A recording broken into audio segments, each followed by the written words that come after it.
नमस्कार दोस्तों, मैं हूं अभयराज सिंह और स्वागत है आपका हमारे YouTube चैनल ग्रोथवेल एजुकेशन में। दोस्तों, आज की हमारी वीडियो उन मेडिकल स्टूडेंट्स के लिए है जो फिलहाल में नीट की तैयारी कर रहे हैं, वो किसी भी तरीके से मेडिकल कोर्सेज में एडमिशन चाहते हैं। तो उनको आज मैं एक महत्वपूर्ण जानकारी दूंगा किस तरीके से वो इंडिया में या out of India medical courses में एडमिशन ले सकते हैं और क्या क्या उनके लिए कंपलसरी है। इसके बारे में पूरी जानकारी आज की वीडियो में मैं दूंगा। यदि आपने अभी तक मेरा चैनल सब्सक्राइब नहीं किया तो प्लीज़ इसको सब्सक्राइब कर लीजिए और मैं आपको प्रॉपर पूरी जानकारी मेडिकल कोर्सेज के रिगार्डिंग देता रहूँगा। दोस्तों, जैसा कि आप जानते हैं, मेडिकल में 5 स्ट्रीम के लिए नीट क्वालिफाई करना बहुत ही ज़रूरी है, जैसे MBBS, BAMS, BHMS, BUMS, इसके अलावा BDS। यहाँ पर आपको ध्यान देना है कि आपको मिनिमम मार्क्स जरूर लाने हैं, क्योंकि नीट क्वालिफाई करने के बाद ही आप इंडिया में या आउट ऑफ इंडिया एडमिशन ले सकते हैं। और नीट क्वालिफाई करना क्यों ज़रूरी है, इसके बारे में गवर्नमेंट ऑफ इंडिया ने एक पूरी गाइडलाइन दी हुई है, वो आपने अच्छे से समझ ही ली होगी।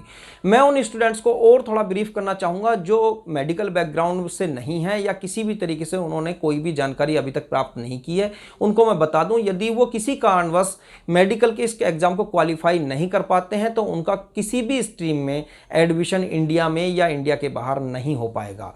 दोस्तों, आप यहाँ पर बिल्कुल भी निराश ना हो। यदि आप फिर भी मेडिकल फील्ड को ज्वाइन करना चाहते हैं तो कुछ ऐसे प्रोग्राम हैं जिसमें आप नीट क्वालिफाई ना करने के बाद भी एडमिशन ले सकते हैं। जैसे नर्सिंग के प्रोग्राम है, BSc नर्सिंग, ANM, GNM।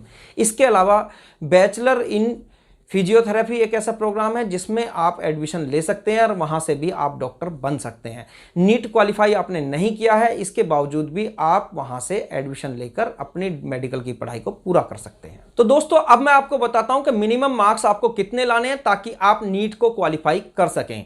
मैं पिछली बार की रैंकिंग के हिसाब से आपको बता रहा हूं कि आपको मिनिमम 80 से 85 मार्क्स मिनिमम लाने बहुत ज़रूरी हैं। यदि आप SC ST कैटेगरी को बिलोंग करते हो, यदि आप OBC कैटेगरी को बिलोंग करते हो तो आपको 105 से 115 के बीच में मार्क्स लाने मिनिमम बहुत ज़रूरी हैं। इसके अलावा यदि आप जनरल कैटेगरी को बिलोंग करते हो तो आपको 135 से 145 के बीच में मार्क्स लाना मिनिमम बहुत ज़रूरी है नीट क्वालिफाई करने के लिए। यहाँ पर एक चीज़ आपको समझ लेनी बहुत ज़्यादा ज़रूरी है कि यदि आप फर्स्ट अटैम्प्ट नीट का दे रहे हैं तो नीट के फर्स्ट अटैम्प्ट को देते वक्त आपको ध्यान रखना है कि कौन से कॉलेज आपको ऑप्ट करने हैं, किन किन राज्यों में आपके लिए कौन कौन सी सीटें अवेलेबल हो सकती हैं। क्योंकि कुछ राज्यों में कोटा 50% होता है अदर स्टेट के स्टूडेंट के लिए, कुछ राज्यों में कोटा 20%, 30% या इससे भी लो हो सकता है। तो आपको काउंसलिंग के टाइम पर पूरी जानकारी होनी चाहिए कि किस स्टेट में आप एडमिशन ले सकते हैं और किस स्टेट में आप एडमिशन नहीं ले सकते हैं। यहाँ पर आपको मेडिकल कंसल्टेंट बहुत अच्छे ढंग से सपोर्ट करते हैं। यदि किसी के पास अच्छा अनुभव है मेडिकल कंसल्टेंसी का तो वो आपको उचित जानकारी देगा और कौन कौन से डॉक्यूमेंट रिक्वायर्ड हैं उनके बारे में आपको प्रोफेशनली पूरी जानकारी दे देगा, जिससे आपको काउंसलिंग के टाइम पर किसी भी तरह की समस्या ना हो। कई बार ऐसा होता है कि आपके कुछ नंबर ज़्यादा भी हैं और किसी स्टूडेंट के कुछ नंबर कम भी हैं, तो भी आप एडमिशन लेने से वंचित रह सकते हैं। कारण है कि कई बार तो आप डॉक्यूमेंट ही पूरे लेकर नहीं जाते या आपने गलत स्टेट को चुन लिया होता है तो आप वहां पर एडमिशन नहीं ले पाते।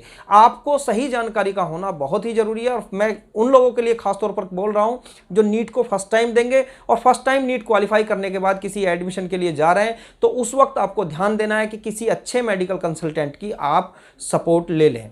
यहां पर दोस्तों एक बात मैं आपको और बता दूं कि यदि आपका इंडिया में एडमिशन नहीं हो पाता है तो आप आउट ऑफ इंडिया भी एडमिशन ले सकते हैं। MCI बहुत सारे ऐसे कॉलेजों को रिकॉग्नाइज करता है जो MCI के स्टैंडर्ड के अकॉर्डिंग अपने यहाँ पर प्रोग्राम चलाते हैं। तो मेडिकल की कोर्सेज के लिए आउट ऑफ इंडिया भी बहुत अच्छा स्कोप है और अब सभी स्टूडेंटों के लिए MCI का एक स्क्रीनिंग टेस्ट पास करना जरूरी कर दिया गया है। चाहे कोई स्टूडेंट इंडिया से MBBS करे या आउट ऑफ इंडिया से करे, दोनों ही तरह के स्टूडेंट के लिए MCI का स्क्रीनिंग टेस्ट पास करना बहुत ही जरूरी है। यदि आप एक रजिस्टर्ड मेडिकल प्रैक्टिशनर बनना चाहते हैं तो MCI का स्क्रीनिंग टेस्ट पास करने के बाद ही आप मेडिकल प्रैक्टिस शुरू कर सकते हैं।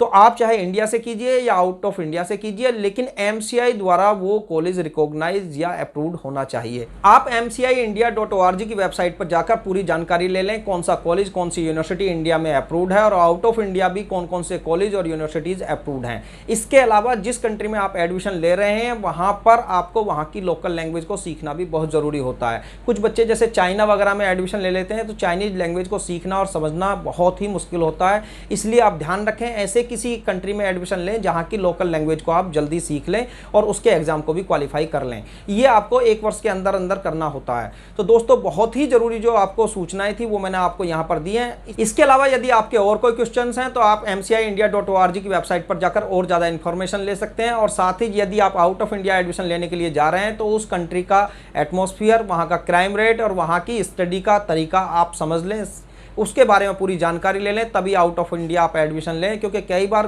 किसी देश में क्राइम रेट बहुत ज़्यादा होने की वजह से बच्चे बीच में पढ़ाई छोड़कर आ जाते हैं, या वहाँ पर पढ़ाई का स्टैंडर्ड ऐसा नहीं होता कि बच्चा MCI का एग्जाम क्वालिफाई कर सके, तो उनका पूरा पैसा बर्बाद हो जाता है। आपको विशेष ध्यान देना है कि ऐसे ही कंट्री से आप पढ़ाई करें जिससे आप MCI का स्क्रीनिंग एग्जाम भी क्लियर कर पाएँ। तो यहाँ बहुत ही महत्वपूर्ण चीज़ें हैं आपको सीखने के लिए कि आप किसी ऐसे कंट्री से पढ़ाई करें जिसमें कॉलेज पुराना हो, अच्छे स्टैंडर्ड का हो और पूरी तरीके से आपको नॉलेज देता हो। थैंक यू दोस्तों। यदि आपको मेरी वीडियो पसंद आई हो तो इसको लाइक और शेयर करना ना भूलें, साथ ही चैनल को सब्सक्राइब जरूर करें। मेडिकल के संबंध में आने वाले टाइम में मेरी वीडियोज आपको काउंसलिंग के टिप्स देने के बारे में होगी। इसके साथ साथ आपको यदि और भी कोई जानकारी चाहिए तो आप कमेंट बॉक्स में अपना कमेंट छोड़ सकते हैं, मैं यथासंभव उन सवालों के जवाब देने की कोशिश करूँगा। Thank you friends.